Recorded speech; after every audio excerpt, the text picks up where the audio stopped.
கிறிஸ்துவில் பிரியமானவர்களே, மீண்டும் ஒரு விசை உங்களை இந்த டிவோஷனுக்கூடாக சந்திக்கிறதிலே மிக்க மகிழ்ச்சி. கர்த்தர் நன்மை தேவனாக இருக்கிறார். நம்மளை இதுவரைக்கும் நடத்திட்டு வந்திருக்கிறார். அவருக்கு நன்றி சொல்வோம். இந்த டிசம்பர் மாதத்தில் முதல் வாரத்தில் உங்களை நான் சந்திக்கிறேன். எத்தனை நன்மைகள் செய்த தேவன் இல்லையா? இந்த வருடம் முழுவதும் ஆரம்பத்திலிருந்து இதுவரைக்கும் நீங்கள் பார்ப்பீங்களே, ஆனால் எத்தனை நன்மைகளை நம்ம அனுபவித்திருக்கிறோம். இதோ இந்த டிசம்பர் வந்துட்டுனாலே நமக்கு கிறிஸ்மஸ் அண்ட் நியூ இயர் இப்படி பல காரியங்கள் நம்ம மைண்டில் போயிட்டுருக்கோம். Let us not forget what God has done throughout this year. இந்த வருடத்திலிருந்து இந்த நிமிஷம் வரைக்கும் அவர் நன்மையின் தேவனாக இருந்திருக்கிறார். இப்போ கிறிஸ்மஸ் அப்படின்னு நம்ம சொன்ன உடனே, இல்லைனா கிறிஸ்து பிறப்பின் நன்னாளை கொண்டாட போகிறோம் அப்படின்னு சொன்ன உடனே எனக்கு ஞாபகம் வருகிற ஒரு காரியம் பார்த்திங்கன்னா, ஸ்டார்ஸ் போடுவாங்க வீட்டில். இந்த கிறிஸ்மஸ் செலிப்ரேஷன் பிகின்ஸ் வித் அந்த ஸ்டார்ஸை எடுத்து முன்னாடி நாட்கள் எல்லாம் பார்த்திங்கன்னா அதுக்கு மூங்கிலை வாங்கிட்டு வருவாங்க, பேப்பர் வாங்கிட்டு வருவாங்க. அந்த மூங்கிலை வளைச்சி கட்டி அதில் அந்த பேப்பரை ஒட்டி அதை கொண்டு போய் அழகாக அதுக்கு ஒரு ஆள் மேலே ஏறி, ஓகே அந்த இடத்துல மாட்டுங்க, லைட்டை இப்படி போடுங்க, பல்பை இப்படி போடுங்க. இப்போ எல்லாம் ஆர்டிஃபிஷியலாக வந்துச்சு, ரெடிமேடாக வந்துருச்சு. அப்படியே அந்த ஸ்டாரை கொண்டு போய் ஃபிக்ஸ் பண்ண வேண்டியதுதான். லைட்ஸில் வருது, டெக்கரேட்டிவாக அவ்வளோ அழகழகாக இருக்கிறது. My question is, my brothers and sisters, இந்த கிறிஸ்து பிறப்புக்கும் இந்த ஸ்டாருக்கும் என்ன சம்பந்தம்? எதற்காக இந்த ஸ்டாரை அங்கே போடுகிறோம் அப்படின்னு எத்தனை பேருக்கு தெரியும்னு தெரியல.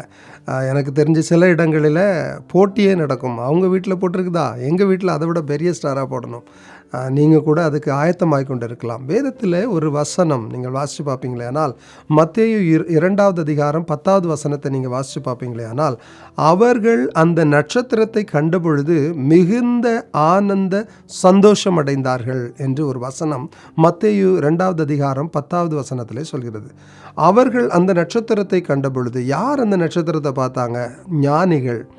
எதற்காக அவர்கள் சந்தோஷம் அடைந்தார்கள்? ஏனென்றால் அவர்களுக்கு தெரியும், அவர்களை மீட்கிற ரட்சிக்கிற மேசியா பிறந்திருக்கிறார் என்று அவர்களுக்கு தெரியும். அப்போது இந்த உலகத்தின் ரட்சகர் பிறந்திருக்கிறார், அதன் அடையாளமாக அந்த நட்சத்திரம் தோன்றி இருக்கிறது. எல்லாம் கால்குலேட் பண்ணி வச்சுருக்கிறாங்க பாருங்களேன்.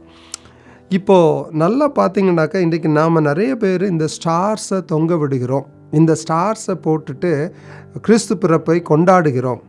ஆனால் வேதம் இன்னும் ஒரு காரியத்தை எதற்கூடாக சொல்லுகிறது. மத்தேயு 5வது அதிகாரம் 14வது வசனம் நீங்கள் வாசித்து பார்ப்பீங்களே ஆனால், நீங்கள் உலகத்துக்கு வெளிச்சமாக இருக்கிறீர்கள், மலையின் மேல் இருக்கிற பட்டணம் மறைந்திருக்க மாட்டாது என்று வேதம் சொல்லுகிறது. அப்போ இதில் பாருங்கள், நாம் கிறிஸ்து பிறப்புக்கு ஸ்டாரை போடுகிறோம், which means symbolically we are saying that the birth of Jesus Christ is there. அப்போ நாம் வேதத்தில் பார்த்த அந்த ஞானிகளை போல் உலகத்தின் மக்கள் பார்க்கும் பொழுது, இந்த ஸ்டாரை பார்க்கும் பொழுது சந்தோஷம். ஓ, கிறிஸ்மஸ் வந்துருச்சு, நமக்குள்ளே கூட சந்தோஷம் தானே. நம்மளுடைய வீட்டில் ஓகே ஸ்டார் போட்டாச்சு, அடுத்ததாக நாம் என்னென்ன காரியங்கள் செய்யலாம், சந்தோஷம் தானே. ஆனால் வேதம் என்ன சொல்லுகிறது? நீங்கள் உலகத்துக்கு வெளிச்சமாக இருக்கிறீர்கள். மை பிரதர், மை சிஸ்டர், அந்த இயேசுவை நமக்குள்ளே நாம் தரித்திருக்கும் பொழுது, நமக்குள்ளே நாம் வைத்திருக்கும் பொழுது, we become stars on this earth. எத்தனை உண்மையான ஒரு விஷயம் இல்லையா? நாம் உலகத்துக்கு வெளிச்சமாக இருக்கிறோம் என்று வேதம் சொல்லுகிறது.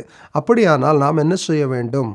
நாம் நம்மளுடைய நடத்தையினாலே, நம்மளுடைய பேச்சினாலே, நாம் செய்கிற காரியங்களினாலே மற்றவர்களுக்கு வெளிச்சமாக இருக்க நாம் அழைக்கப்பட்டிருக்கிறோம் என்று வேதத்திலே பார்க்கிறோம்.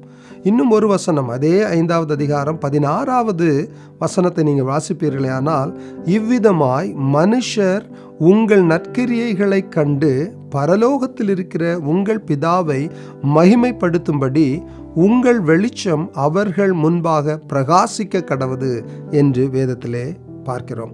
அப்போ நம்மளுடைய நற்கிரியைகளை கொண்டு மனிதர்கள் நம்மளை பார்த்து பரலோகத்தில் இருக்கிற நம்மளுடைய பிதாவை அவர்கள் மகிமைப்படுத்தும்படியாக நீங்களும் நானும் அழைக்கப்பட்டிருக்கிறோம். என்ன பாஸ்டர் இப்படி சொல்லிட்டீங்களே, நாங்கள் ஸ்டாரை போட்டோமா, நாங்கள் புத்தாடைகளை வாங்கினோமா, நாம் செலிப்ரேட் பண்ணோமா, இது ஒரு ஜாயஸ் டைம் இல்லையா வருஷத்தில் அப்படின்னு நீங்கள் நினைக்கலாம். But please don't forget, you and me are called to be light. நீங்களும் நானும் இந்த உலகத்துக்கு வெளிச்சமாக இருக்க அழைக்கப்பட்டவர்கள்.